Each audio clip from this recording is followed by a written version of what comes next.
New jersey stadium, এই মাঠেই হবে বিশ্বকাপ শিরোপার মীমাংসা, যেখানে মুখোমুখি হবে আর্জেন্টিনা এবং স্পেন।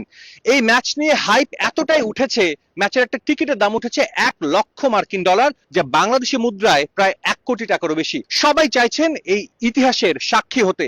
এই মাঠেই হয়তো লিওনেল মেসি তার বিশ্বকাপ ইতিহাসের শেষ ম্যাচটা খেলবেন, এবং কে না চায় সেই ম্যাচের সাক্ষী হতে। শুধু ম্যাচ দেখা নয়, ম্যাচের পরও কিন্তু অনেকে চাইবেন এই ফাইনালের, এই ভেন্যুর একটা সাক্ষী হতে। সেটা কিভাবে, সেটাই জানাবো। ফিফা এই ভেন্যু মেটলাইফ স্টেডিয়ামের মাঠের যে ঘাসে খেলবেন লিওনেল মেসি, এই ঘাস কিন্তু ম্যাচ শেষে বিক্রি করার একটা উদ্যোগ নিয়েছে, এবং এই ঘাস বিক্রি করে ফিফা একটা প্রজেকশন করেছে $11.2 মিলিয়ন আয় করতে পারবে তারা শুধুমাত্র এই ঘাস বিক্রি করে। এবং এই ঘাস কিন্তু বিভিন্ন ক্যাটাগরিতে তারা মূল্য নির্ধারণ করে বিক্রি করবে। সর্বনিম্ন $450, বাংলাদেশি টাকায় 50,000 টাকার মতো অর্থ দিয়ে এই ঘাস সংরক্ষণ করে রাখতে পারবেন যে কোনো সমর্থক।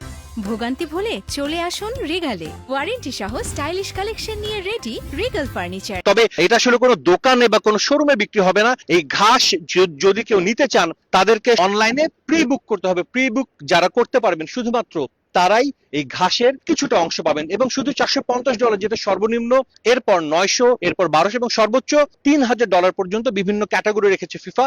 সেই অর্থ দিয়ে এই ঘাস কিনে সমর্থকরা কিন্তু মেসির শেষ বিশ্বকাপ ম্যাচ সম্ভাব্য যেটা হতে যাচ্ছে, সেই ম্যাচের ঘাসের টুকরা তাদের সংরক্ষণে রাখতে পারবেন। এবং এই মাঠটা কিন্তু বিশ্বকাপের আগে রেনোভেশনের জন্য নিউ জার্সি যারা কর্তৃপক্ষ মাঠের, তাদের খরচ হয়েছিল $13.4 মিলিয়ন, এবং সেখান থেকে $11.2 মিলিয়ন কিন্তু এই ঘাস বিক্রি করে যদি সবগুলো তারা বিক্রি করতে পারে, নিশ্চিতভাবে কিছুটা অর্থ তারা রিকভার করতে পারবেন। এবং সেই লক্ষ্যেই কিন্তু এই ঘাস বিক্রির উদ্যোগ নিয়েছে। আমরা জানি এবারে বিশ্বকাপ অনেক কারণেই কিন্তু ইতিহাসে স্মরণীয় হয়ে থাকবে, এবং এই ঘাস বিক্রির উদ্যোগ অনেকেই শুরুতে হেসেছিলেন, কিন্তু যেভাবে সাড়া পেয়েছে ফিফা, তাতে করে বলাই যায় ভবিষ্যতে হয়তো এই ঋতু অব্যাহত থাকবে, এবং এই ইতিহাসের অংশ হতে চাইবেন অনেক সমর্থক।